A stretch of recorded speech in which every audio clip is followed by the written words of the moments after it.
representative of the EMTM Consortium, dear Professor Dr. Jane Libord, dear Professor Dr. Tanja Miralic, Professor Dr. Jaume Guilla, dear Dr. Robert Marti, and Dr. Kristof Tomei. Dear EMTM alumni, dear student of the 2023-2025 cohort, dear graduating classmates, dear family, friends, and relatives. Dear all, welcome to the graduation ceremony of the EMTM cohort 2022-2024.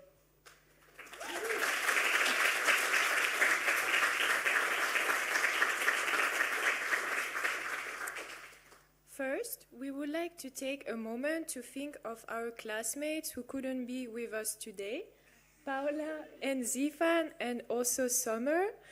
We wish, and also everyone watching on YouTube, we wish you could be here with us. As you probably already know, EMTM is a master's program with students who come from different parts of the world. So to testify and represent its diversity, we chose two French people to do this opening speech. So I am Camille from France. And I am Nina from France too. Now, what do you think, Nina? Should we do the speech in French? After all, a great part of the audience is French, no? And French people don't like to speak English. I don't know, what does the audience think?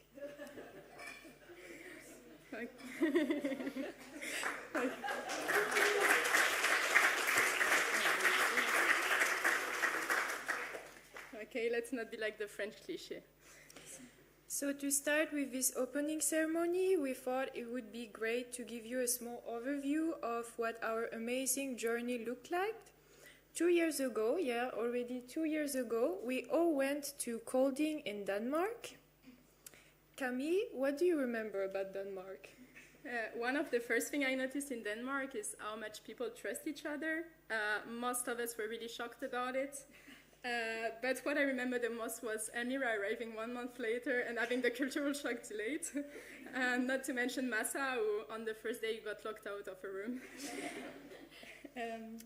Denmark was also getting to know each other. What is the first thing you think of doing when meeting people from all over the world? Well, for our cohort, it was organizing something around food, obviously. So we had our first international dinner. Yeah, also, I remember that many of us lived together in Blabla House or Lake House. But why Blabla House or Lake House, actually? Is it common to give names to houses in Denmark? Well, try to pronounce this. And I won't try for the good of everyone, and you will understand why Blabla is easier. Denmark was also the beautiful snow and frozen lake, but more importantly, a lot of rain. Seeing this picture, I'm not sure we managed to deal with it. I also remember when we changed hours in October, it started getting dark around 4 p.m. and we were not able to do any to 4. So we just bought hot chocolate and talked until we went to sleep. For me, all the chocolate in the world could not reconcile me with the bad weather and the lack of sunshine. But when I saw some Danish people going to the supermarket in ski jumpers, I started to understand maybe why you could love living in Denmark. Denmark was also a lot of parties. It started with a chill student festival at the beginning of the semester. And then we had many more parties, such as the epic Wednesdays karaoke at Radbalder, but also the Halloween party or some birthday parties. Thanks to Paula, we also got introduced to the celebration of Dia de los Muertos. It was a very beautiful and emotional evening. It should change, right? I don't know. But well, apart from social life, we had to study, at least a bit. I think we all agreed to say that the university was very cool. It was open 24/7. There was a bar inside of the university, and well,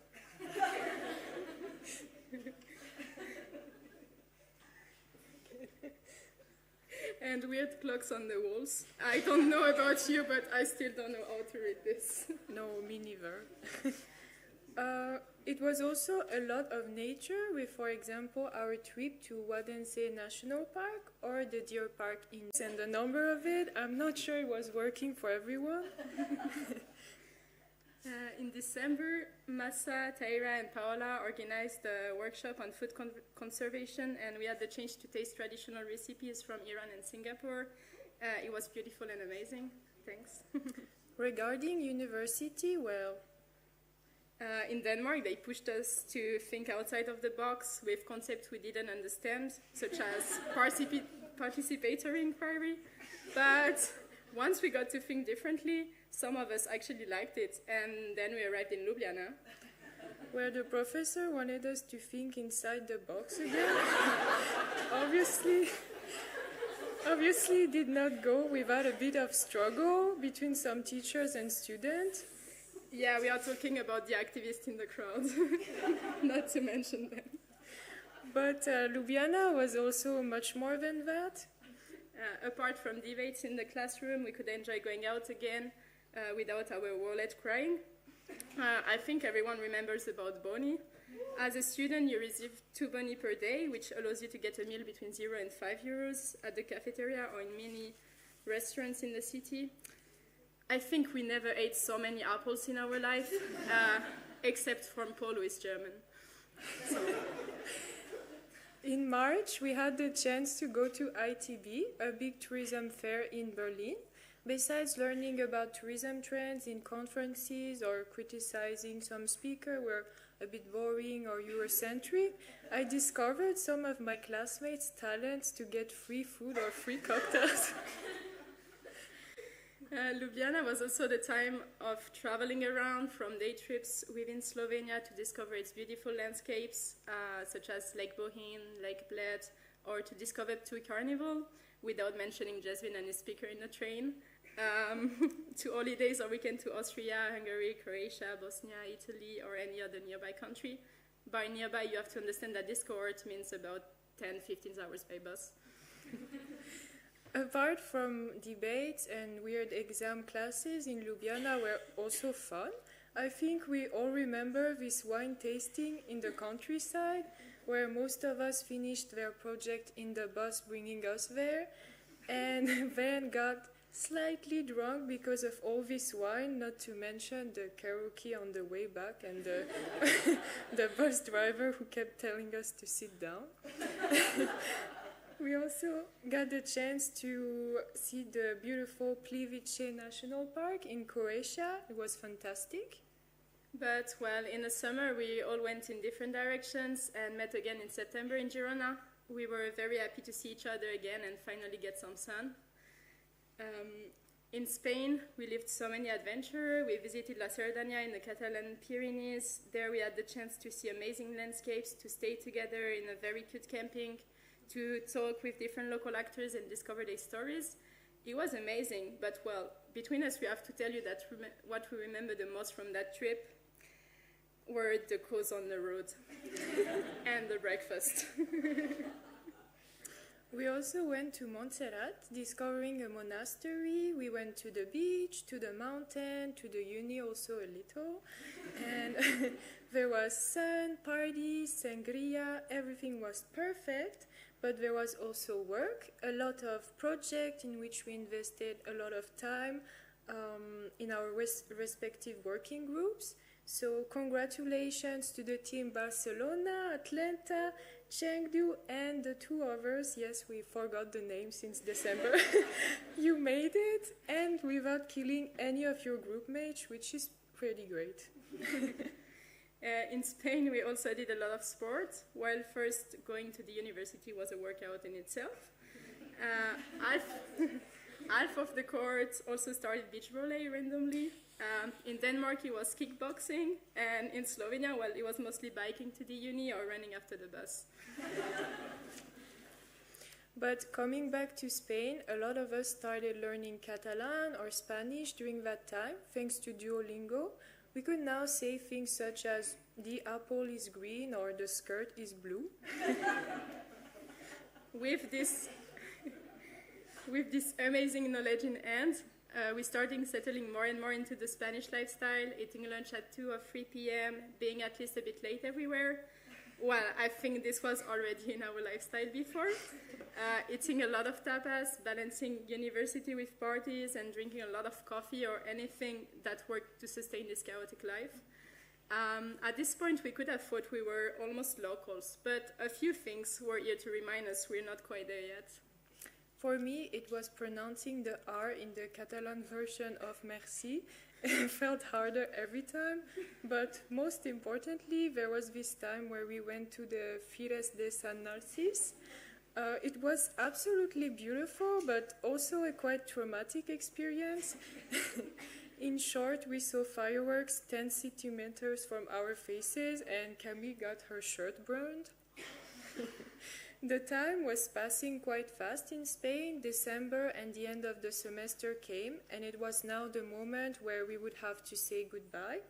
So, as not to change good habits, we organized a party. Paola brought us a piñata directly from Mexico. We ate a lot of good things from different parts of the world. We laughed, danced, did a sort of karaoke, wrote all our favorite memories on Post-it. A perfect way to say goodbye, really. And yet, here we are today together again, and we hope after this weekend we can give each other another of those fake goodbyes again and again, and that we will meet plenty of times more throughout the years. We also have to mention that 2 years ago, we would have never had the confidence to do such a speech in front of everyone, so thanks EMTM for giving us and many students the strength we needed.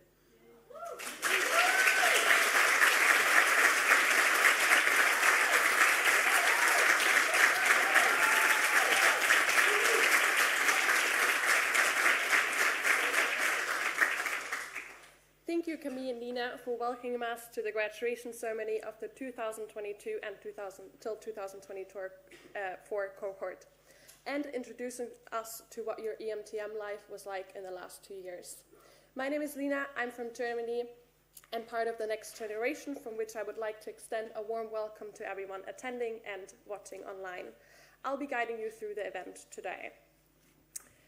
If you're not happy with my work today as a moderator, that's completely fine. But please keep in mind there are many variations of interpretation, and the ceremony is co-designed by everyone attending today. This introduces the first representative of the EMTM Consortium from the University of Southern Denmark. Please welcome Professor Dr. Malin Eibert.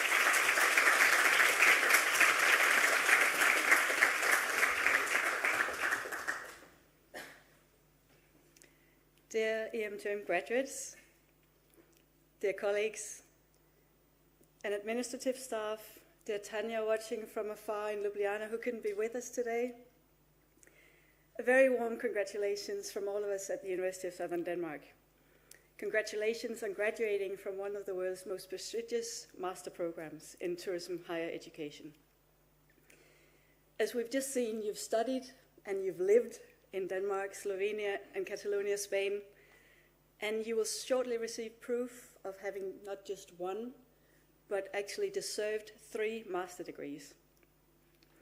And as one of the world's leading programs in tourism higher education, we actually have insisted every single day when we are with you on the higher in higher education and on tourism's role for better world making.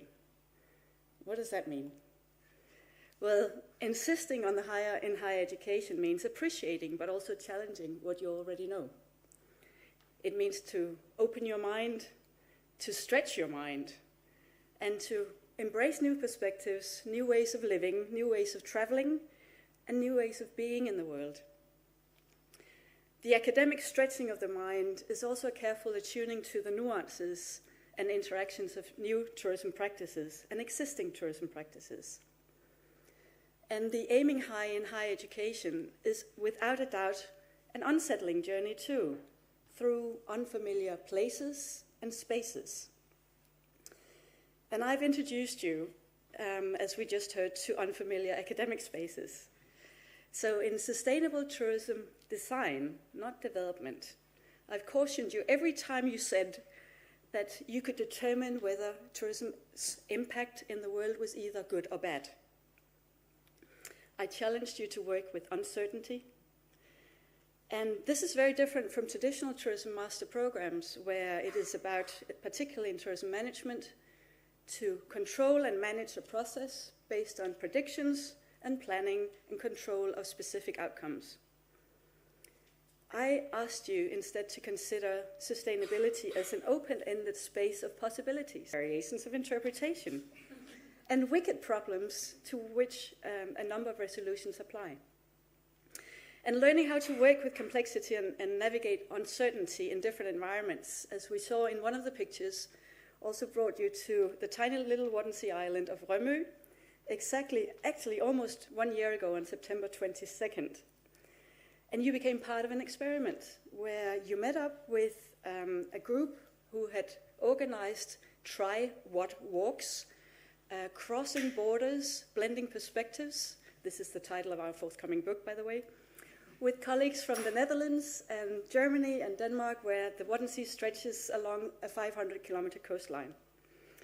We were already then 10 researchers and 10 students from different disciplines, and you joined us to just do a day walk, like a walk in the park. 18 some kilometers, I think we ended up with, where we moved slowly across and along UNESCO World Heritage Sites. We walked on the dike, which keeps the area from flooding. We walked along one of the widest, sandy beaches in Europe, which coincidentally that day was actually closed off for military target practice. But learning in nature and being in cultured landscapes with others also taught you, I think, that you are not just minds, clever minds, but also very much embodied persons. And I know that not all of you agreed that we were moving slowly during those 18 kilometers, and not all of you had even walked 18 kilometers ever before. So this is another testament to how EMTM insists on being a challenging journey through unfamiliar spaces and places. And just to sort of tell your parents before they take too much pity on you, that after we did the walk, we actually ended up eating a lot of cake and coffee at a nearby traditional marsh farm, which has been converted into a bed and breakfast. Shortly, you will receive proof that you've demonstrated your ability to main focus on the higher in higher education and always aiming high. And upon receiving your diplomas, you might feel also that this is sort of our way of saying your journey has ended. But this is not the case. Your journey of being and becoming philosophic tourism practitioners, which is the aim of the European Master in Tourism, simply just takes another route. And you need to find comfort in knowing that tourism and touristic activities are predominantly engaged with exploring the unknown. We go to see and encounter other cultures, other environments, finding ways to navigate unknown towns and areas where you've never been before. And during that navigation, you share your stories, sometimes with your peers along the way, and sometimes with those at home. I'm quite sure you actually thrive on doing this, navigating uncertain territories. And I also know that you know how to learn, and that to keep on learning by engaging your own competences in life-wide dimensions, in collaboration with and not necessarily for others, you do that in a mutually and ethical manner. And I cannot think of a time, maybe since World War II, where those competences have been more important in the world and more needed. We're talking about Russia's invasion of Ukraine and NATO's subsequent arms race, Israel's war in Palestine, and not to mention the MAGA movement in the US. All of those are examples of increasing division in the world, and us versus them. And this is at a time where the global wicked problems, of course, climate change, or the climate crisis, biodiversity, pollution, etc., are wicked problems and that no one state or organization or individual can solve on their own. So let me tell you too that you bring me, and I hope all of us, hope because you know how to bring people together, to find possibilities for better tourism futures. And you know how to suspend your own judgment by questioning your own assumptions, and to honor insights from different disciplines and different ways of knowing. And I would like you to always remember to challenge statements like, all we have to do is. You know how to listen to alternative perspectives and to keep learning, as I said already. And I promise you that this is your most competitive advantage in an environment of rapid change. So go and create beautiful lives with others, meaningful lives. Remember always to be generous. Give more than what you receive and contribute to more sustainable and regenerative and just futures. Remember to stay in touch. And we'd always like you to come back and share your perspectives on where that journey brought you next, and your professional experiences, as we experienced yesterday during the EMTM Alumni and Industry Day, would be another wonderful opportunity to reconvene. Because we know also, most of us who are here today, that this will change soon. It's not just a great given that we can all reconvene in Girona at the EMTM annual graduation ceremony. So make the most of it. Do come back next year. And once again, congratulations from all of us at SDU, and all the best in your future journeys. Thank you.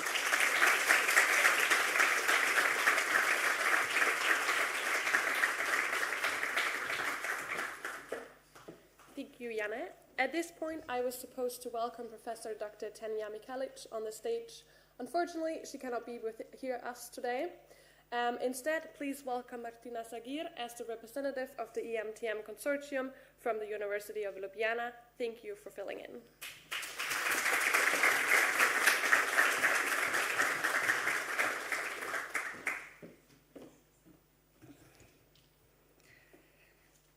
Dear EMTM graduates, dear professors, and dear honored guests, on behalf of the Dean of the School of Economics and Business, Professor Dr. Tomasz Turk, and your SEBLU Tourism Head, Professor Tanja Mihalic, it is my great honor and pleasure to welcome you at the graduation ceremony for the EMTM 2022-2024.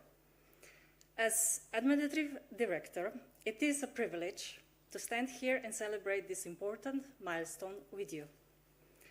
Firstly, I would like to share a special message from Professor Mihalic, who unfortunately cannot be here with us today. These are her words. Dear students, graduation is time to celebrate. A day dedicated to recognizing your hard work and achievements. I hope you take full joy of this moment. My message to you, with care and optimism, is this. Never allow anyone to take away your rights, responsibilities, or duties. By embracing the principle of sustainable development, you have the power to contribute to the better world, as time and opportunity allows. As EMTM graduates, you now carry the responsibility to take the knowledge you have gained and turn the potential of tourism into real benefits for all the people and communities, leaving no one behind. You must lead the way in decoupling economic growth from resources use and place climate change at the very heart of your agenda. It is a rapidly evolving world. The power of technology and AI is at your fingertips. Use these tools to make tourism smarter, more competitive, and more responsible for implementing sustainability. You have the opportunity to position tourism as a leading sector in a journey towards 2030 and in achieving our common sustainable development goals. The world needs you to step forward. Individuals and networks who are not only capable of achieving great things, but who are also deeply committed to making positive, lasting impact. I would like to share my message to you. For this occasion, I will read a poem by the Slovenian poet Tone Pavček. When you walk, always go to the end. In spring, to the rose flower. In summer, to the ripe wheat. In fall, to the full shelf. In winter, to the snow queen. In book, to the last page. In life, to the real truth. In yourself, until your cheeks blush on both sides. But if you do not manage to reach the summit or the truth for the first or second time, try again and again and again. Congratulations once again.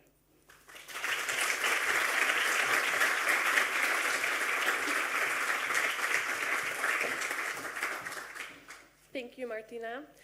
We're only here since a few days, but we can already say we're missing the vibes of Ljubljana, the free bikes, and without discussion, Boni.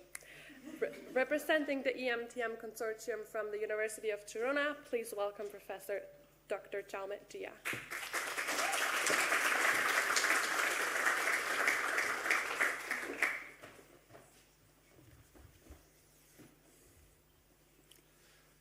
Good afternoon, everybody.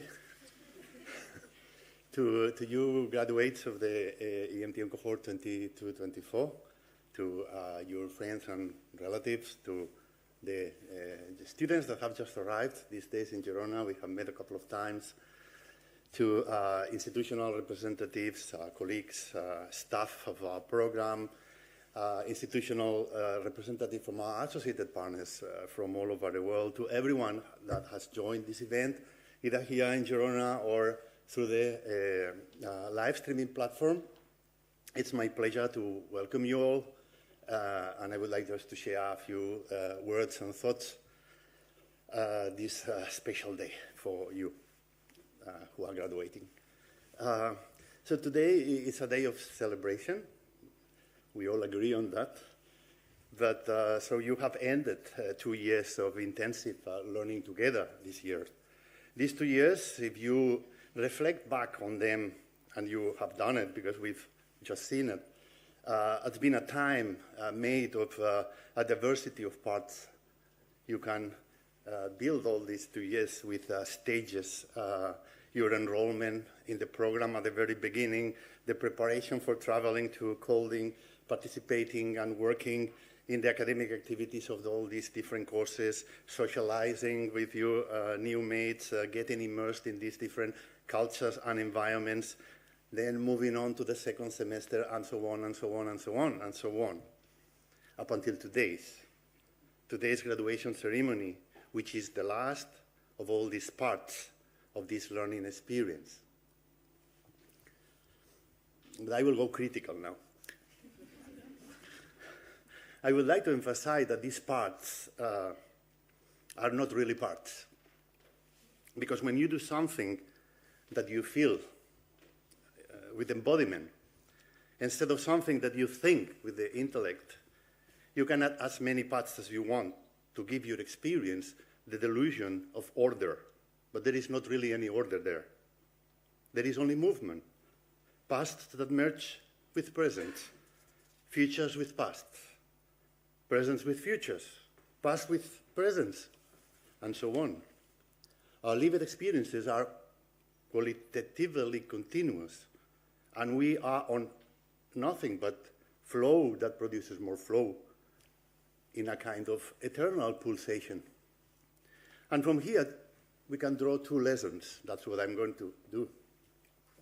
First, why are we doing celebrations like this if this is only one part of our program that gives us the delusion of order, as I have just said? If that's the case, the words, "Today I am a master graduate," which I was not yesterday and will be for the rest of my life, may not be that accurate, right? Celebrations, like any other human rituals, are precisely the parts of our lives where we feel forced to revisit a large number of our lived parts of these experiences, but not as separate and sequential stages, but as unitary moments. Think them all together.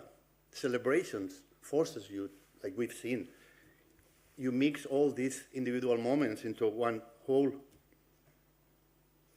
This together, this whole, is everything gets superposed, entangled, as a single, continuous, and heterogeneous duration.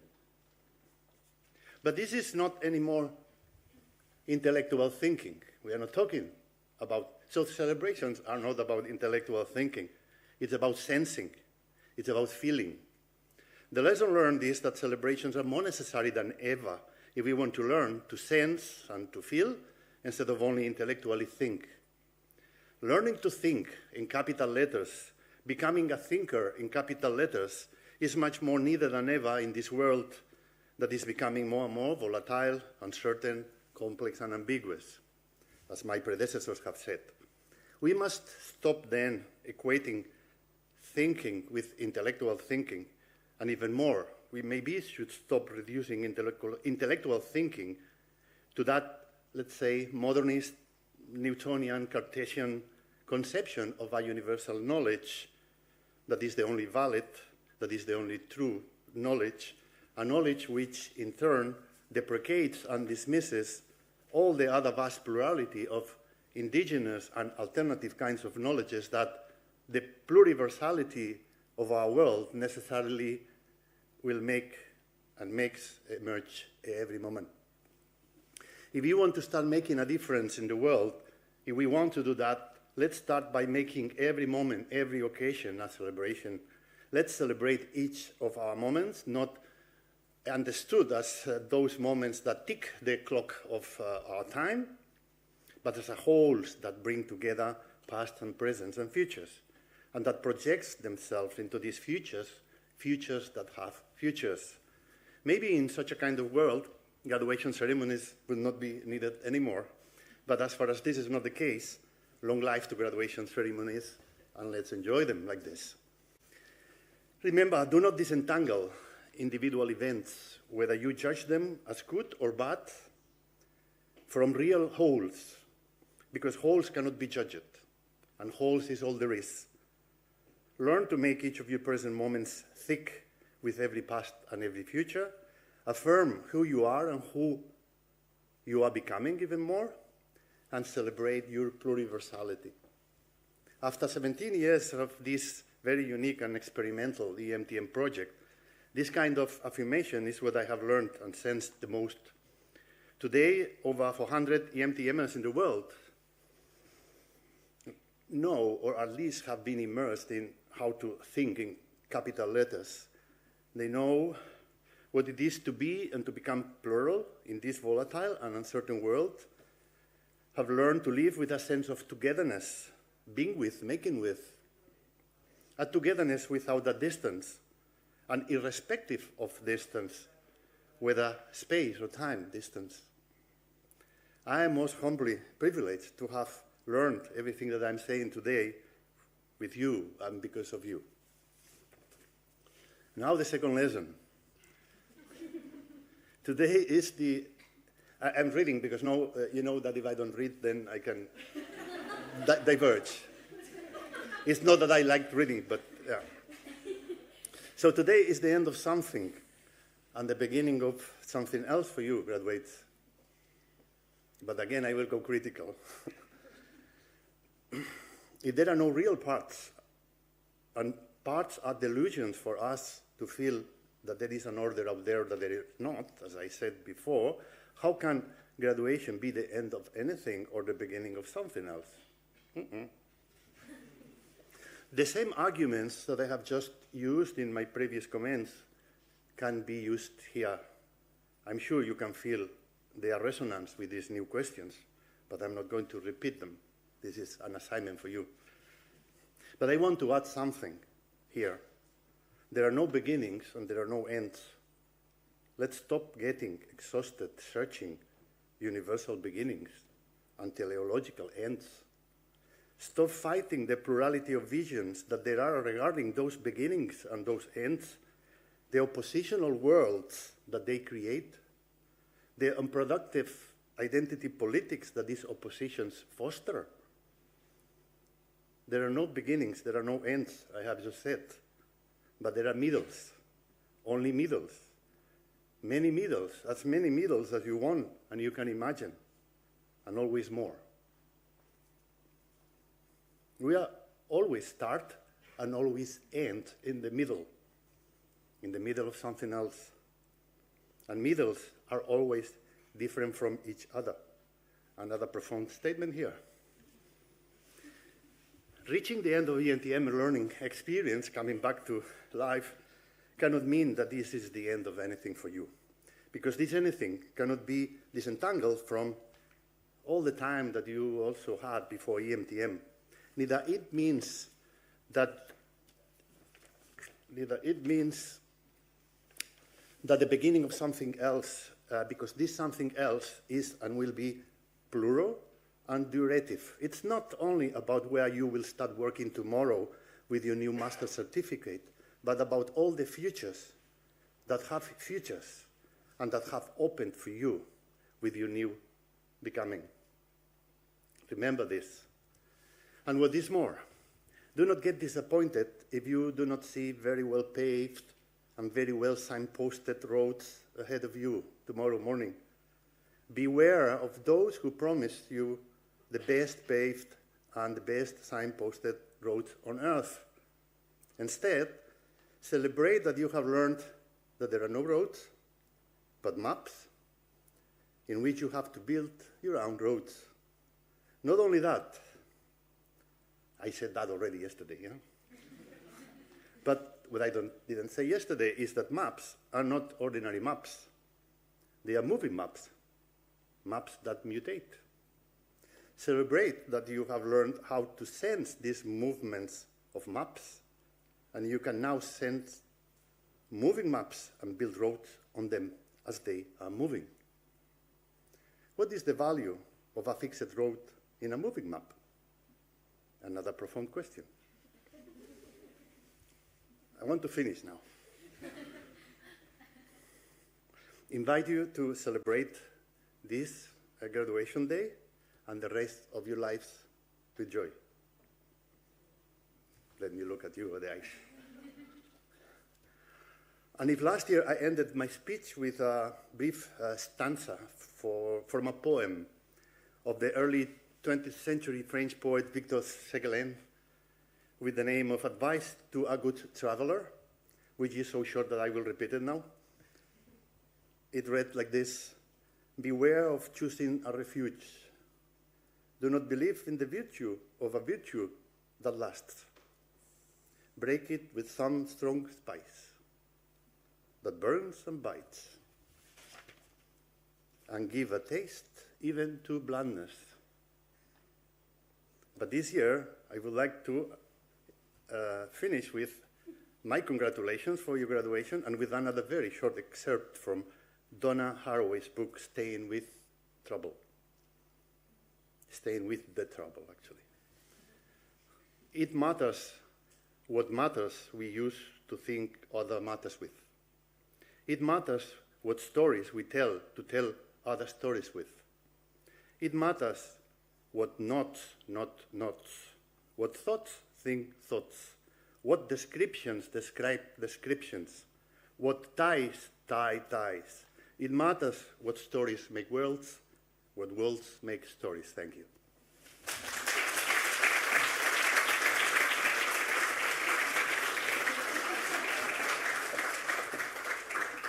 Thank you, Jama, and thank you again to all three representatives. Please join me in welcoming Dr. Robert Marti, who is the official representative of the University of Girona, to share some thoughtful words.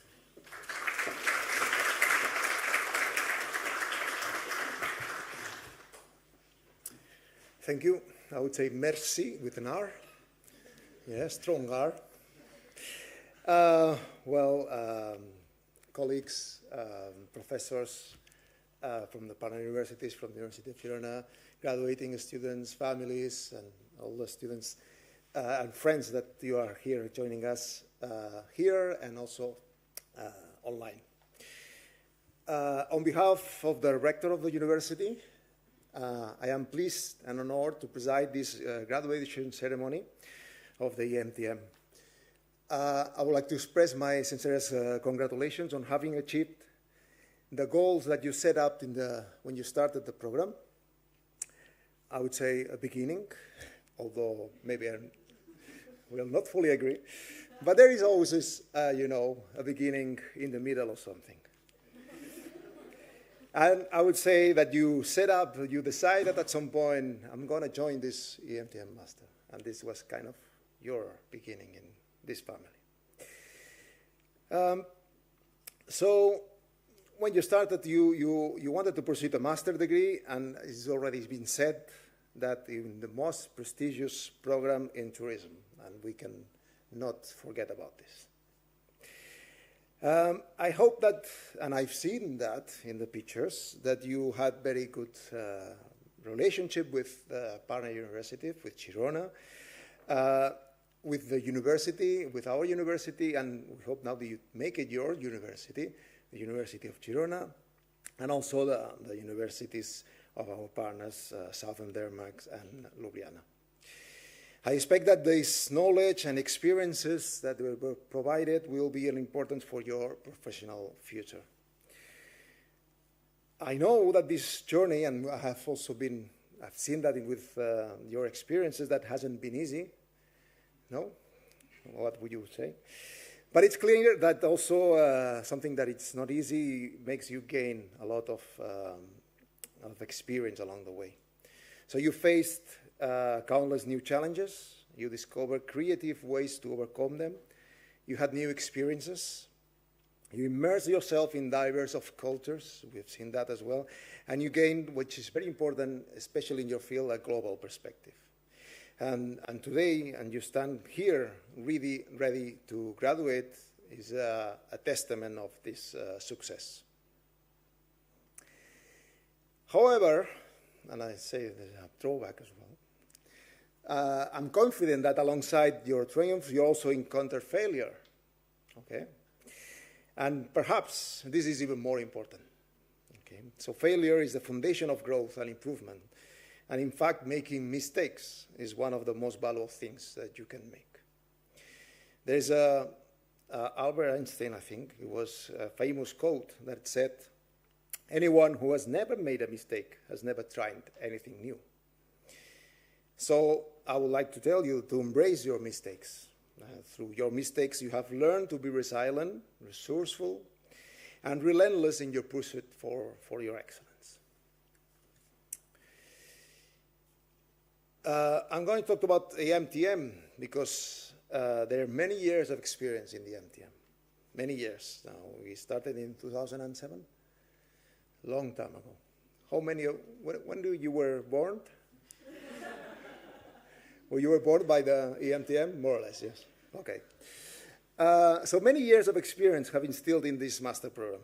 And it's a master that has been committed to excellence. I like to say that you've been standing in shoulders of giants, dedicated and experienced teachers, researchers, and admin staff at each university who have made this program a remarkable success and a life-changing experience for so many cohorts now. So this program is a clear example of a commitment to excellence, efficiency, and rigor of the coordination, faculty, administration of our university and all the partners universities. Together, we have paved the way to further internationalization of universities, providing unique opportunities for high-quality teaching and new prospects for collaboration. The EMTM program exemplifies this internationalization, is it a difficult word? Internationalization and academic excellence. And it's been a distinction that's been recognized not only by our university and the partner universities, but also by national and international levels. It has been repeatedly selected as best practice among all Erasmus Mundus master programs, have been served as a model of internationalization, making it international, and competitiveness acknowledged by both the Catalan and Spanish governments. And additionally, it has been consistently earned the prestigious Erasmus Mundus mention for many, many years. And this international excellence is an example of how top high-quality international studies can be developed in a consortium of universities that which also is committed with its territory, culture, and society. Those aspects, along with proximity, integration with the territory, implication with the development and cooperation projects, are known quality brands of the University of Girona.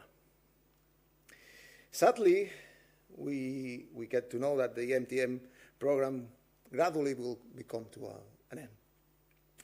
And we find ourselves at the end of an enriching chapter. But as I said, was said again, it's not the end. No? It's also the beginning of new opportunities. So we want to see ends and beginnings, but everything is, kind of flowing. But it's true that it's a bittersweet to see this journey end. But this will be, we want to think that it will be a transition that brings with it the promise of new projects and collaborations, the knowledge, skills, and insights gained through the many, many years of the EMTM experience will serve as a strong foundation for whatever challenges are ahead. This program has not only broadened our understanding of global tourism, but also equipped us with tools to lead and innovate in this rapidly changing world. You know more than me on tourism, so I'm not going to tell you much about this, but it's more than industry, okay? It's a gateway to connecting cultures, fostering understanding, and creating unforgettable experiences. Yet, as exciting and dynamic of this field is also fraught with challenges, and you know more than, as I said. And these challenges reflect the rapidly changing landscapes of the industry and reflects how our society is changing. Among these challenges, there is a need to align the academic curricula with these dynamic demands of the global tourism market, which is increasingly influenced by technology, sustainability, and changing consumer behaviors. So that's why traditional education models often struggle to keep pace on these trends, resulting in a skills gap between graduates and industry needs. Additional things like the pandemic has further complicated things, forcing to reevaluate health and safety standards, crisis management, remote learning, which educators must integrate into their programs. So the rise of interdisciplinary approaches requiring a blend of business, environmental science, cultural studies also adds the complexity of tourism education. Tourism, and I will talk about the tourism at the University of Girona, is within what we call the framework of the sector campus program, which is a kind of specific units that leads to research and transferring knowledge, is a very important goal of the University of Girona. Not only of, as I said, a focus of teaching, but also on research and education. But also a collective and social experience through the departments that were involved, to the research groups, to the observatories, etc., working on tourism. The University of Girona is clearly willing to identify and intervene in areas where it has the potential to contribute to improve the strategic planning among key actors and stakeholders in tourism. I'm closing, sorry, already. But I want to take a moment to express a deep gratitude to the coordinators and the people involved in the development of the EMTM programs across all the 3 universities. They've been, their unwavering commitment, support, and dedication have been instrumental in shaping the experiences and guiding you, graduates, through this transformative journey. Without their leadership and vision, none of this would have been possible. We owe then a heartfelt thank you for creating such a dynamic and impactful program that has prepared you for your future. So that's true, I'm finishing now. And talking from the UDG, and I guess for all the partners, and I think I speak for all the people involved in the running of the EMTM, to you, new graduates, my most sincere congratulations. You achieved a very important milestone in your professional life. So, again, about ends and beginnings, it's not the end of something. It's probably, you know, the continuation and the kickoff of new experiences in your careers. But it's true, you say goodbye to deadlines, probably field trips, discussion groups, homeworks, final projects, challenges, theses, exams, etc., etc. So those are words that probably bring you the shiver, no, down your spine. It's true that it's the end of a very nice period of your life. We hope that it's an important one that you keep good memories, but also I'm sure that this graduation will be the starting of a very exciting new life and brilliant career. Okay. That's all. Congratulate to you again and wish you success in the future and hope you carry good memories of your stay in Girona. Thank you.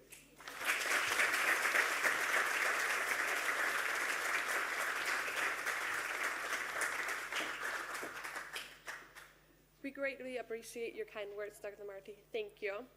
It is an honor to introduce our keynote speaker for today's graduation ceremony, Dr. Kristof, who also completed this very program. His personal experience and remarkable achievements will provide us with some inspiring insights.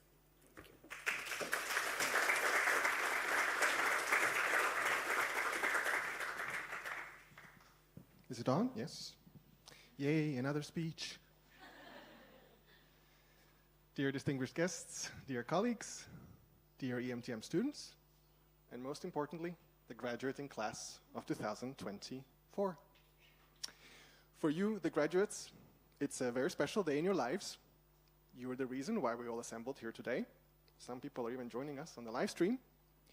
And my job today is to give you some inspiration, perhaps some tips for your future. And when I was invited to give this speech, I felt very honored. But I couldn't help but wonder, who am I to give you any advice?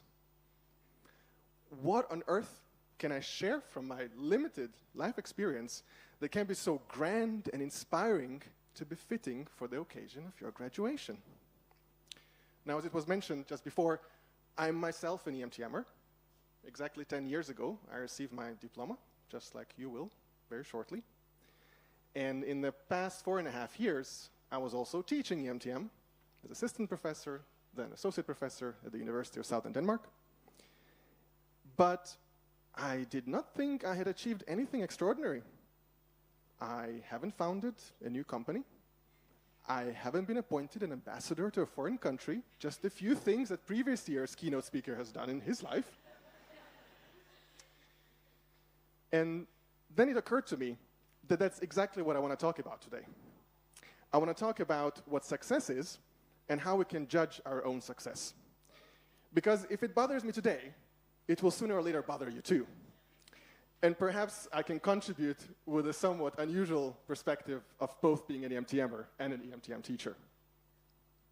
So once I decided on this theme, my mind took me on a trip down memory lane, back to the very beginning of 2012. I have just submitted my application for the EMTM program, and I was sitting in front of a computer. Smartphones were not such a big thing back then. And I was checking the Facebook page of EMTM. You know, all know the Facebook page, right? And there were some photos of the then active cohorts. And I remember one picture. It was from a group field trip. So it was a group picture, like one of those we've seen earlier today. Smiling, beautiful faces, scenic background. And I thought to myself, could it be me in a few months being on one picture like that? Studying in 3 different countries, none of which I've been to before that, with the brightest students from all over the world, with world-class professors, studying, exploring, traveling. I really wanted it. And I could very well imagine myself doing it. But I also knew that the chances were really slim. In fact, that year, I applied for another master program in Sweden, where statistically speaking, the chances of getting in were much higher, so I was betting on that one. So all the more I was surprised when on March 8th, 2012, I still remember that day, it was somewhat earlier than expected, but I received the results of the selection, where it said that I had been selected to the EMTM program. I was ecstatic.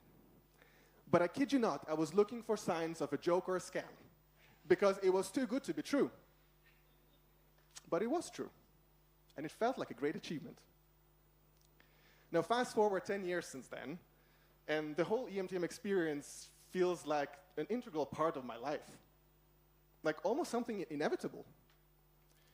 Going through the program, being surrounded by EMTMers from different cohorts, made it feel that it was, it made it so normalized that it almost minimized the value of being an EMTMer as a success. And that brings to my first point today. Over time, we tend to overlook the value of our own successes. And that is particularly problematic when every day we're being bombarded by success stories of other people on social media, on LinkedIn, while at the same time we forget about our own.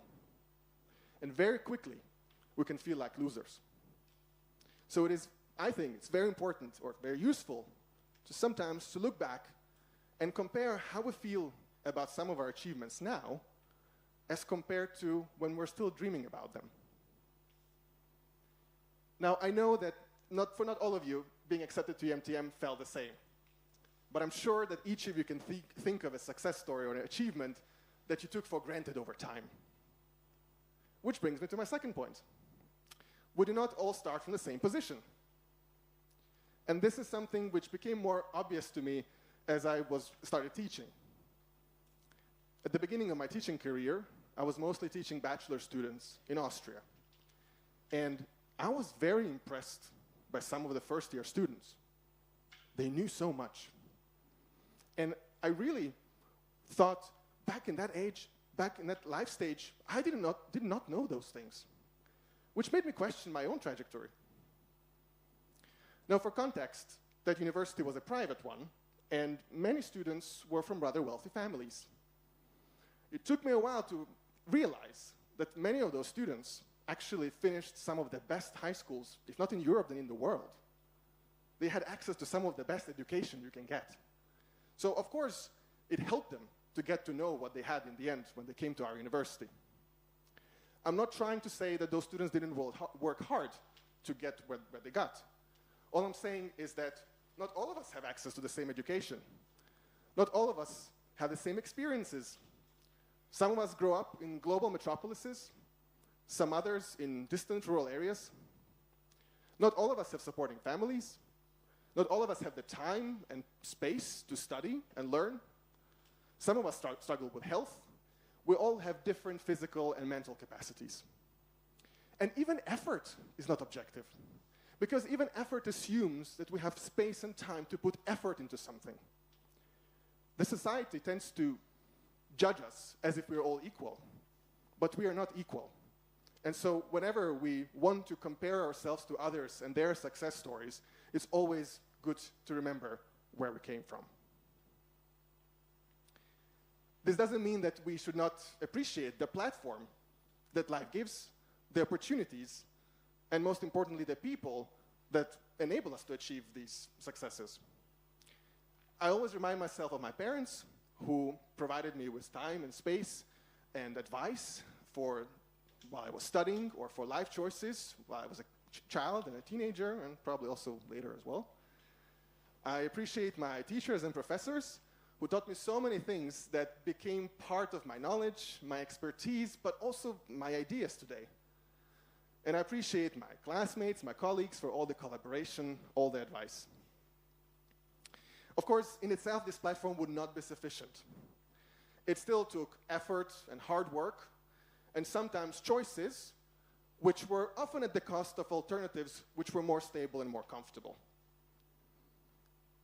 And this works also the other way around, because we also help the success of other people, even if we do not necessarily notice that. So my third point is, appreciate those who enable your success, and be an enabler for others. And finally, my fourth and last point, so it won't take too much longer, you can't materialize that which you can't visualize. Now, I'm not trying to say that just because you imagine something, dream about something, manifest something, it will become a reality. I'm still a researcher, and I don't think that's how the world functions. Maybe you disagree or someone disagrees here. But I do think that it is very it is very difficult to achieve something which we can't imagine, we can't visualize. Seeing yourself in such situations in realistic but ambitious terms can really be helpful in this. I did not become an EMTMer just because I was sitting at the computer and looking long enough at the Facebook post and imagining myself in those pictures. But I do think that and believe that visualizing ourselves in desirable situations helps us structure our lives, give it meaning, even if we do not achieve that. Now, to conclude, I could use the metaphor that tomorrow you're going into the real world. Makes no sense. You've been part of the real world before EMTM, and neither during the studies were you detached from the real world. But I have to warn you, there is something which will change once you receive these diplomas. Maybe not right after, maybe not tomorrow, but soon you will feel an extra weight on your shoulders. And that is because once you receive these diplomas, I don't know, 5 minutes, you will set some additional extra expectations on yourself. You might even feel like your family and friends, maybe some of them are sitting here, will also expect new things from you now that you have a master's degree. So to balance that extra weight, I think you really need to have a sober view of what success is with respect and appreciation for yourself. So I hope my little story and some of these points provide some inspiration and additional perspective to help you with this. Try not to overlook your own achievements of the past. Remember where you started from. Appreciate those who enable your success and be an enabler for others. And keep visualizing what you really want to achieve. And there's one thing I'm sure of, and this is this. Each and every one of you has a journey of success ahead of you. Congratulations.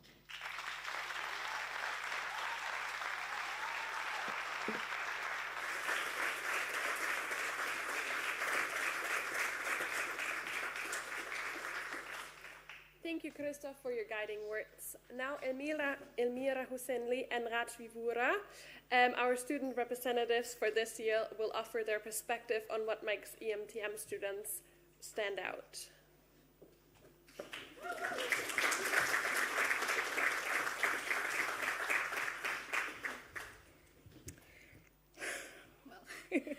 Good afternoon and welcome, esteemed professors, guests, new cohort, and most importantly, the graduating class of 2024. Hi, I am Elmira Hussenli from Azerbaijan. And I'm Raj Vivura from India. Well, today we have the privilege and honor to introduce the handing out of the diplomas. 2 years ago, we all arrived in Denmark from different corners of the world with different stories and dreams. We were strangers then, but now, as we stand together here as a family, an international family that has grown, learned, and thrived together. These past 2 years have been transformative. We faced challenges, be it navigating new cultures, overcoming academic hurdles, or simply finding our way in a foreign land. But through it all, we had each other. We laughed, we've cried. Most importantly, we've grown. And as we prepare to receive our diplomas in just a few minutes, now we're about to embark on new journeys, heading in different directions once again. But before we do, let's take a moment to reflect on how far we've come and on how each and every one of you has made this journey so much richer and so much more meaningful. We are here today to celebrate not just our achievements, but the incredible bonds we've formed and the unforgettable memories we've created. We're going to talk about us, our phases we've had in our lives before the spaces became a family. So, we start with Camille. Well, you may be guessing how a baby playing on a farm ended up here after all these years later. I guess it was all about breaking free cliches. Just feed her a bite of your food, lay under the sun, and sing karaoke with her. Here's the recipe for Happy Camille. And this is what we love about her. Her free spirit brings joy wherever she goes. Oh, Elmira, hi. It was really weird talking about you here, with you right here. And I always have so much to say about you. one thing that always remains the same is how cute you are. And I am not kidding. But you're also very easy to annoy, and that is my favorite pastime. Well, But kidding aside, you're very dependable, and you have taken up so many responsibilities that most people shy away from. You never judge your friends, and you're always ready to be there, whatever it takes. So, love you. aw, thank you. So I'm gonna move on to Emily. So, well, as you can see, she's always been a Pookie. For the non-Gen Zs, it means adorable. She knows her stuff, but be it anime, fashion, tattoos, or literally anything else. Being in the same group, we loved your organization skills, and you always brought really a lot of sense of calm to our chaos. The best navigation expert here it is, and I hope you find your One Piece. And to the other Emily, well, from checking up on us every few minutes to getting lost herself, but don't worry, she always comes back, or you can find her by her calling. Well, thank you so much for always creating a sense of home, no matter where we were. Your warmth and care has made every place feel safe and comforting. And hopefully sometime in the future, we can have a trip that goes exactly according to plan. Francesca, well, don't talk to Francie before she has her morning coffee, unless you are suicidal. If you see one person tripping when going to pick up her diploma, it cannot be anyone else. Well, she's our clumsy queen. But this is exactly what makes you so incredibly sweet. Your pure heart and the way you consider others, like always, with such genuine care, means more than any words can express. Jasmine. Well, it's not a party unless it's JB at the stereo. He's like the silent partner of the group because everything kind of falls apart if he isn't there. And well, he also knows how to make you laugh by insulting you. I don't know how you manage to do that. But you do always find a way to make us laugh, even in the most stressful and difficult moments. Your support means everything, and we're so grateful to have you by our side. Massa, as one of the sustainability queens in the cohort, you found your base, if we can say it a base, in Ljubljana as one of the best baristas in town.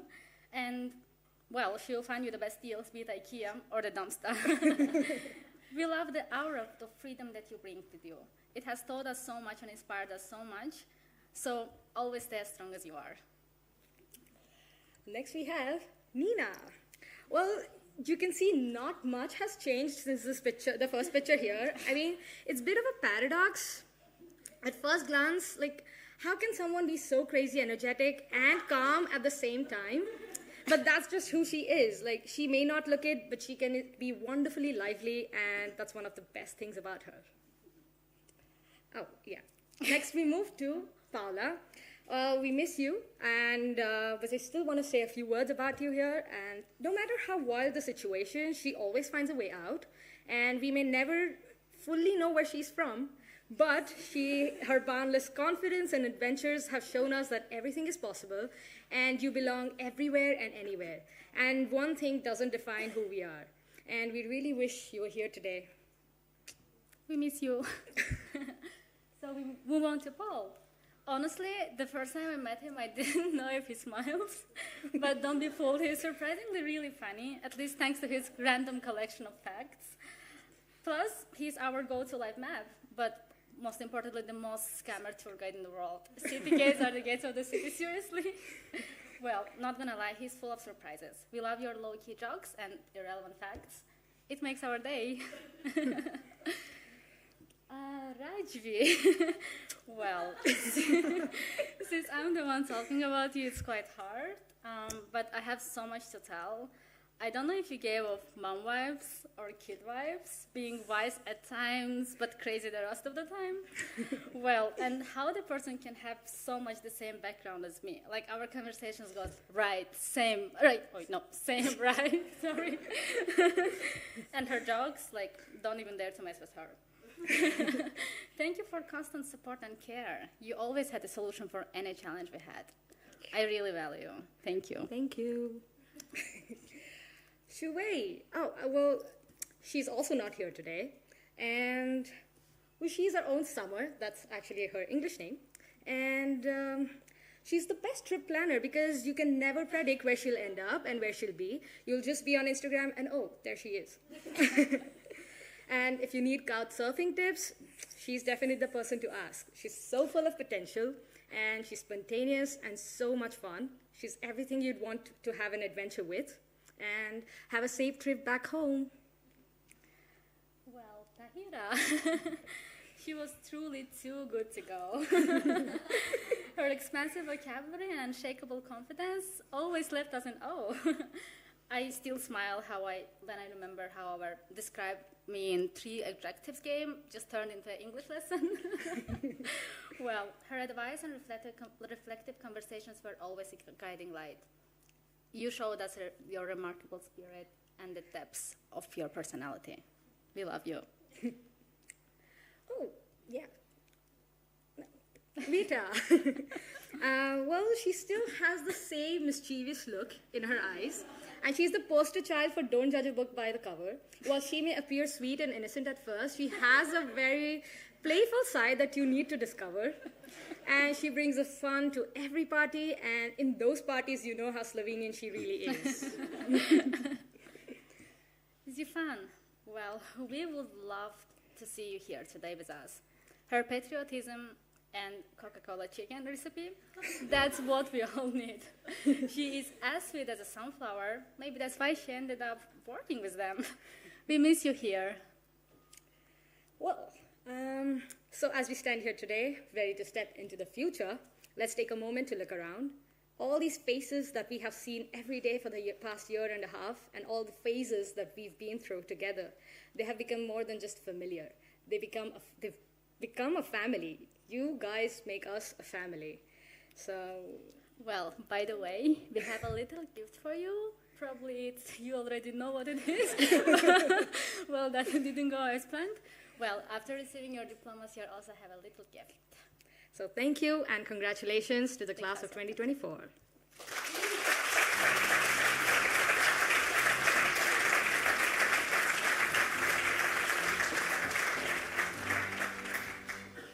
Thank you to the two of you. Now the moment that everyone has been waiting for, especially our graduates, is finally here.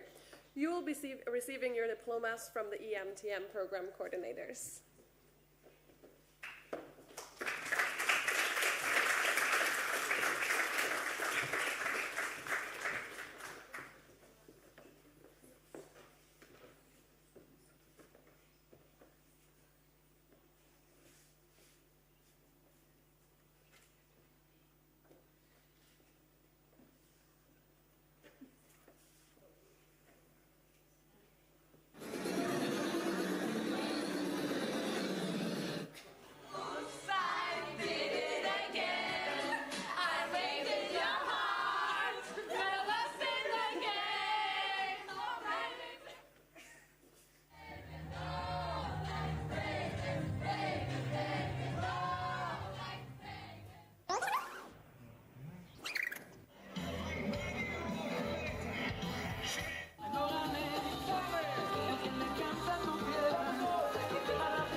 I thought I won't be able to make friends when I came here.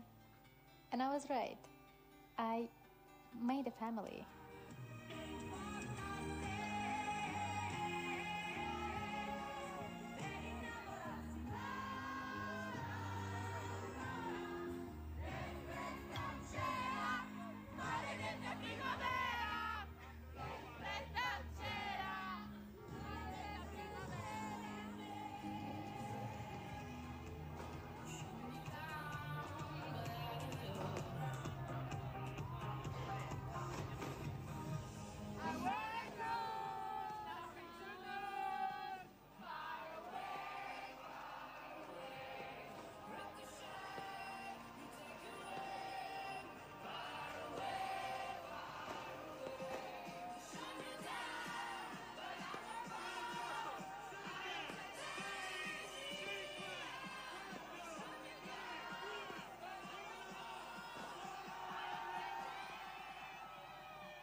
Just want me to find it, 'cause I'm not done. I just want me to find it. I'm not done. I just want me to find it, 'cause I'm not done. I just want me to find it. I'm not done. I just want me to find it, 'cause I'm not done. I just want me to find it. I'm not done. I just want me to find it, 'cause I'm not done. I just want me to find it.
something.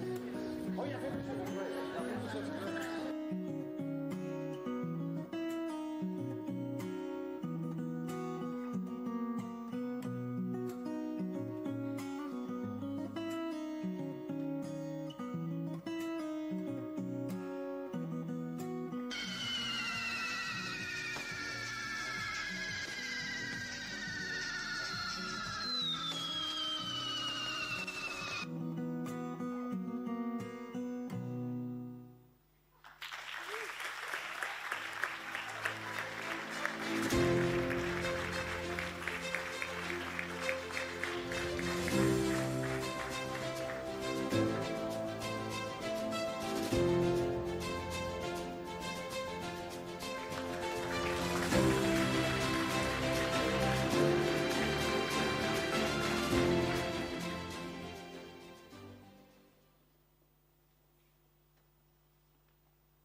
بی تو اما شب و روز فرقی با هم نداره تو چشای من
Zbližamo se postajališču.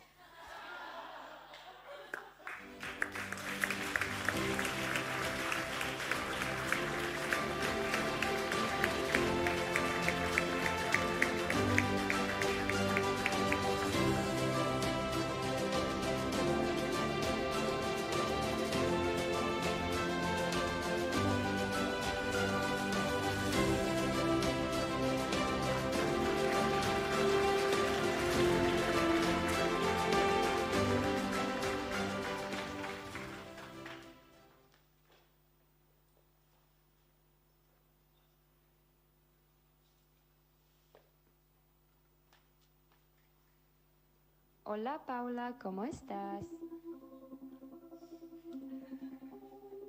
They said tomorrow is the last day the Unibar is open of the semester.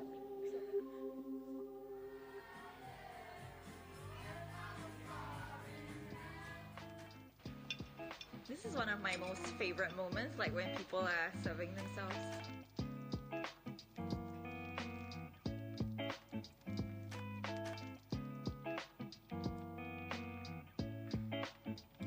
No, it's just a really sexy scene.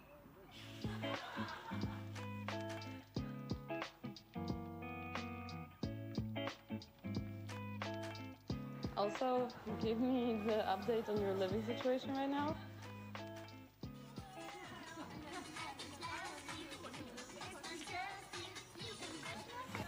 When I got the room today, it's dorm D.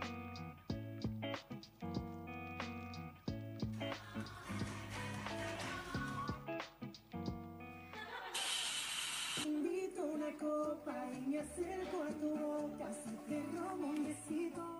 Oops, I did it again. I played in your heart. Got lost in the game. Oh, baby, oops, I think I'm in. Wow, I think I should come back to Barcelona again soon.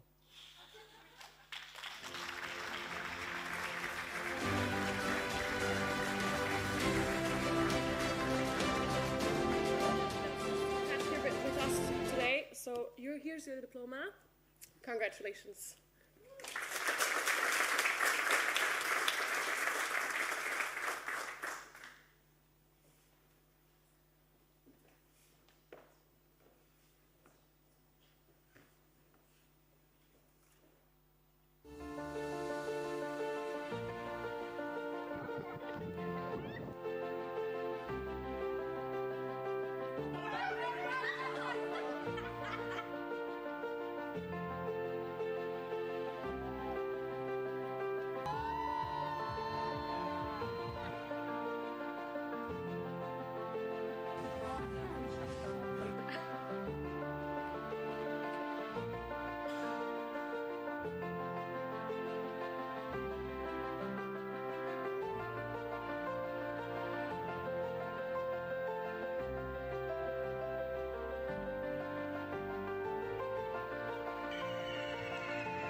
Let's go.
everyone. This is Shu Wei. I'm living in Copenhagen at the moment. I just want to say thanks to EMTM for bringing me all the way to Europe. I still remember the first day getting out of Copenhagen airport and being amazed by all the different surroundings. 2 years have passed so fast. I have met so many amazing people, lived in 3 different countries, falling in love, be independent, and finish my master thesis. It's really not easy having to figure out new accommodation, new residence permit, and everything new each 6 months, but whatever, we made it. So I just want to say thank you to all of you who appeared in my life for the past 2 years. I really appreciate it, and I love all of you. And in the end, happy graduation!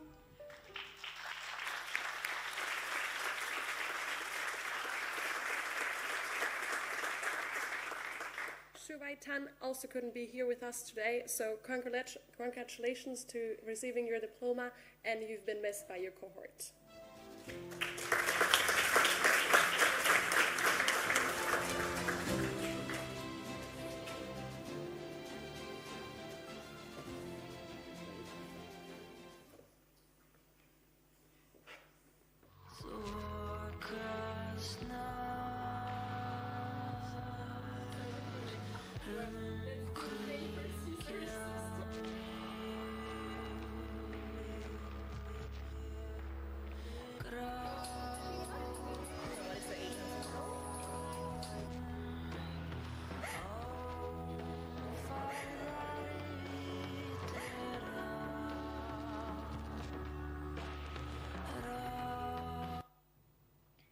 Everyone, happy graduation.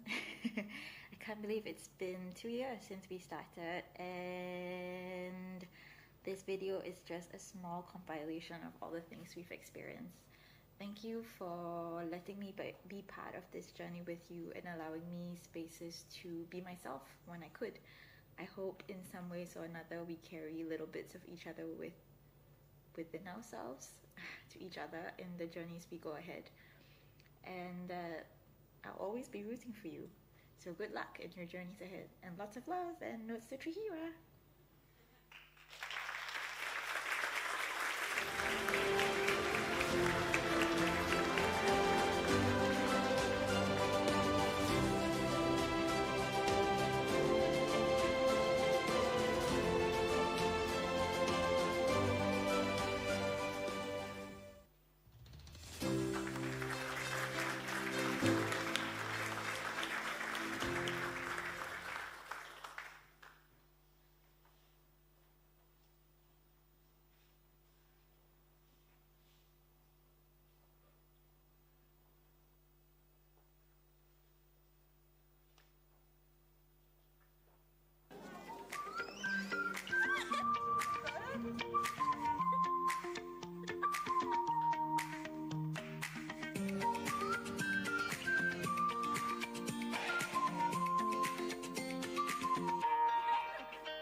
EMTM Amers.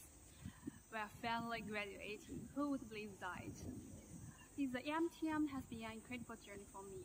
I'm very grateful and appreciate every single moment and every person that I met during my EMTM journey. From calling to Ljubljana and finally to the last city, Girona, we had so many great times together. Last but not least, I would like to thank you all my EMTM teachers and friends. Thank you for your company during the last 2 years. Maybe you have noticed behind me. It's my little garden where I'm growing some flowers and currant in a sustainable way without pesticides and fertilizers. I will treat you with organic food I grow, so don't forget to come meet me in Beijing, China. Bye.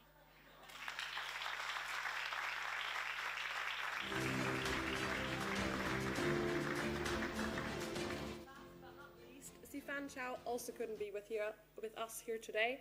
Congratulations to receiving your diploma.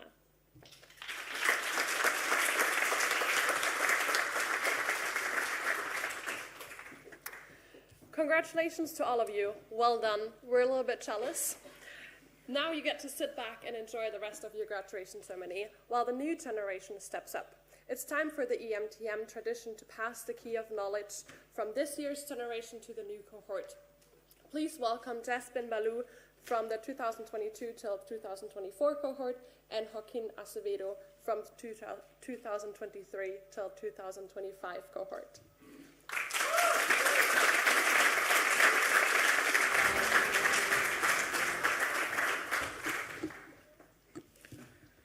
Dear professors, colleagues, family, and friends, it is a great honor to stand before you today as we uphold the cherished tradition of passing on the symbolic key of the European Master in Tourism Management program. This key represents more than just a ceremonial token. It embodies the knowledge, experiences, and the spirit of a vibrant community.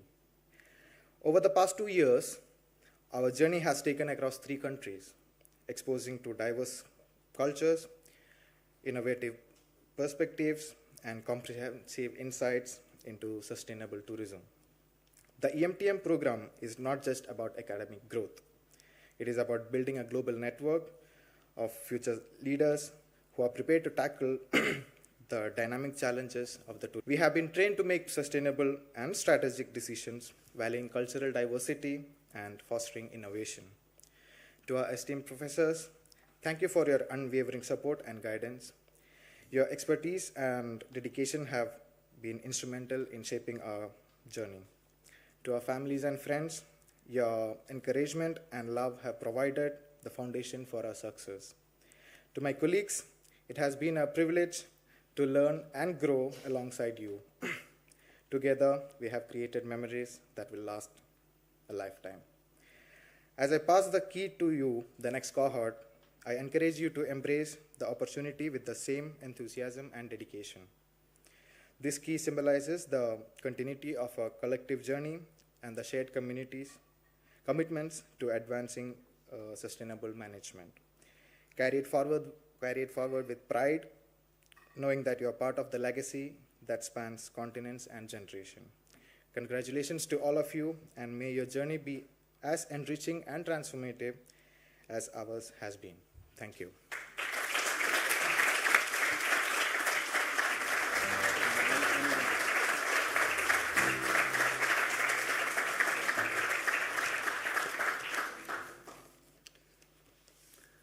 Dear fellow EMTM graduates, esteemed professors, honored guests, and family, as I stand here today representing the last cohort of the EMTM, I'm deeply honored to accept this symbolic key as a representation of the rich legacy passed down from one generation of EMTM students to another one. To the graduating class, over the past months, your support has been invaluable, providing us with the confidence to navigate the challenges of this program. Today, we want to thank you from the bottom of our hearts for your advice, your patience, and your guidance. We are grateful to carry forward the key that you passed on to us today. As my colleague said, this key embodies commitment to excellence and the power of collaboration across borders. It reminds us that we are part of something greater than ourselves, a global community bound by a shared passion for transforming the future of tourism. In our journey through this program, each of the universities has contributed uniquely to our growth. At the University of Southern Denmark, we learned to view tourism through the lens of sustainability and innovation. In Slovenia, at the University of Ljubljana, we delve deep into policy design and environmental management. And finally, in Spain, at the University of Girona, we are on the way to improve our skills in destination management and business strategy. This holistic education will enrich our academic knowledge, but will also prepare us to be global leaders in tourism. To the graduating class, congratulations on reaching this milestone, and to my fellow classmates, I'm really looking forward to the journey ahead. And to the faculty and staff of EMTM, thank you for providing us with this educational experience. We are proud to be part of the EMTM legacy, so thank you.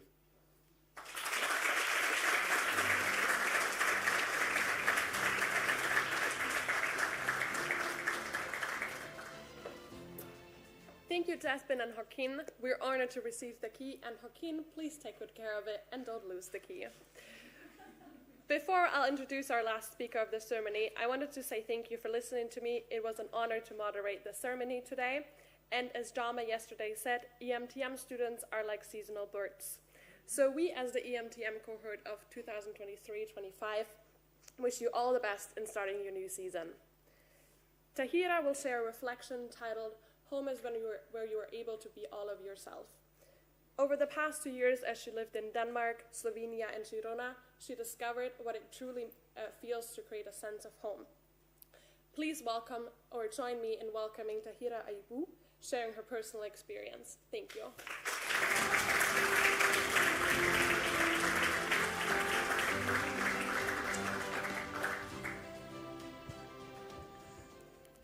Okay, the water just dripped.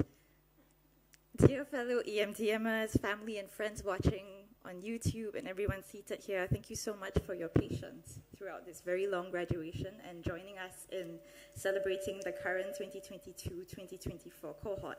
My name is Tahira Ayub, and I'm one of the graduating students who will be doing the closing speech before we all convene to have a little snacks and scream in joy.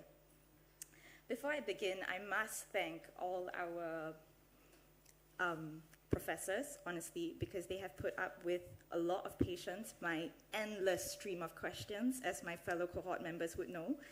To my fellow coursemates for their enthusiasm and optimism when navigating this journey. And last but not least, to the coordinators, Loni, Shima, Martina, and Xavier, for their incredible support with the bureaucracy and the paperwork needed to live in Europe. My speech today is about home, and it's something genuinely very personal to me, and I also think very pertinent to all of us today. Home in my mother tongue, Tamil, is Vidu, and in the national language of Singapore, which is Malay, is Rumah. The word home, same as house, which perhaps says a little bit about the culture I'm from. Is home and house the same thing? And how do we transform a house into a home? This is what I'd like to take you through in my speech today, as I invite you to reflect on the ways in which we co-create perhaps, this elusive concept with people around us and the places we live in. There are some things I do personally on my own that my coursemates and housemates find funny and cute, but also strange. I post post-its on the wall, I plant spring onions, I use batik, which is the skirt I'm wearing now that is made from wax prints, and hang it on the wall or put it as tablecloth, as a way of kind of creating a sense of familiarity and making an empty apartment into something familiar and beautiful. And hence that brings me to my first lesson, which is to be brave with how you live. Let's flash back to September 2022, when we were in Koling during Yanni's introductory class. She asked us to write down themes that connected us to each other. I don't know if you remember this. Some people wrote social media marketing, sports, food, lots of different stuff. I don't remember what my group was about, but I had Claire and Paula, which brought about a very interesting dynamic. Claire started out by talking about weddings in Nigeria, where she said people would throw dollar bills at the bride and groom, and there would be a cake made of dollar notes. Paula, on the other hand, expressed surprise, and she was like, I had been living in the wild camping life for like the last 3 weeks and surviving on less than $10. Both of them were very brave to express how they wanted to live, and they were confident about it. And this is something Denmark as a country also inspired me to do, to think and live differently through participatory inquiry and vigorous interpretations of the world. Instead of just going to supermarkets, me and my friends would also go to the food fridge mentioned by some others that was stocked by the NGO food reformers. We learned that they would pick up produce that would be otherwise thrown into the dumpsters, into these fridges for anyone to take. Some of us were so inspired, we started dumpster diving ourselves. Honestly, as someone who was so repulsed by cockroaches and dirty dumpsters, I was genuinely amazed by my profound paradigm shift in the ways in which we could save foods and stock our fridges at home. It was this thought that gave birth to an event that Martha and I later got to host at the end of the semester. Do you remember Food Savings and Asian Cravings? It was a cold December evening in Koling. The wind was billowing outside, and there were more than 30 of us crammed into an abandoned butcher and now become community sharing space called R10 that you see on the slides now. It was like a little cozy home that we had decorated with dried orange peels, lots of plants, a hanging poster of leaves and poetry, and of course, great food. There was rice, spicy tofu sambal, gourmet sabzi, and the warmth of being together that made it so homely, even though it was dark and dreary outside. This is what brings me to my second lesson. What do you do when it's so cold and dark and dreary outside? I feel like it's nice to do this by looking for the light inside of you or around you. When we moved from Denmark to Ljubljana, the cold continued for some months, and the semester was really challenging for me, as some of my classmates would know. What do you do when you feel like a place is unwelcoming and you're called a troublemaker for asking questions? There were moments where I would ask myself, did I make the wrong decision? And I would send countless emails to professors asking them if there was something wrong with me or the course. But when I was confronted with my big, scary feelings of isolation, my friends and the city around me really shone light in many different ways. Like through Boni, there were 25 student meal coupons that we could use to eat around the whole city, like Chinese food, Lebanese food, French food, and get to know each other while enjoying meals as well. Vita, our wonderful coordinator and local Slovene student, also showed us Slovenia's beaches, hikes, and even her local culture through festivals like Petui. I hope I'm pronouncing it right. There was also BC, which was the affordable bike-sharing app. It was possible to cycle all around the city for less than €3 a year. That helped me to discover graffiti and art all over the city that were really beacons of light in a time where I was having a lot of self-doubts. The last lesson, as I wrap up this little speech, would be one of my favorite ones, which is to savor the moment. And this year, it's my wonderful friend Marsa, as we had just collected some mushrooms that we dumpster dived in Girona, only to find out an hour later that they were full of maggots. But we savored the moment of finding these mushrooms in the middle of nowhere and wondering how we could cook them. Essentially, the idea of savoring was something that I had learned through the course, The Science of Well-Being by Laurie Santos. She's a professor and also a psychologist. And she says that when we recollect and relive a memory through remembering every single sensation, we remember it better and we appreciate it. And as tourists and people who have lived through so many different countries, I think we understand that. We know it means it can be something as cooking with your friends, enjoying a meal, a sunset. And for me, this was especially the case in Girona because I got to live for the first time with people in my cohort, with Paula, Jasbin, Marsa, and me in the mansion, together with others in my cohort as well. This house, which was huge, was transformed into a home bit by bit through communal dinners. That's my batik, that's Marsa, doing yoga, movie nights, and dance battles. Before I end my speech, I would like to take a little moment to help us savor something that has been mentioned by many of us, but really one step slower. It was a cold day also. In Girona in December last year, we had just submitted all our projects. We were going to leave, more or less, not sure of when we would see each other again, although we hoped we would graduate. We had chosen to use our apartment as the place for the party, and the house was filled with smells of biryani, chocolate cake, gourmet sabzi again, wine, different types of alcohol, and outside there was a piñata that was brought all the way from Mexico, hanging on a line. Inside, we were warming each other with stories written on post-it notes on the wall, reliving some of the best memories we had in the last 2 years. Eventually, we went out and started hitting the piñata. It took several different turns, maybe 16 or 17, till it broke, and there was sweets and chocolates spilled all over the floor. We laughed, we hugged, we danced, and we savored the moment together. And so I hope you will join me in savoring the celebrations we have today, our friendships, and how far we've come. Thank you for allowing me to build a home with you, and congratulations.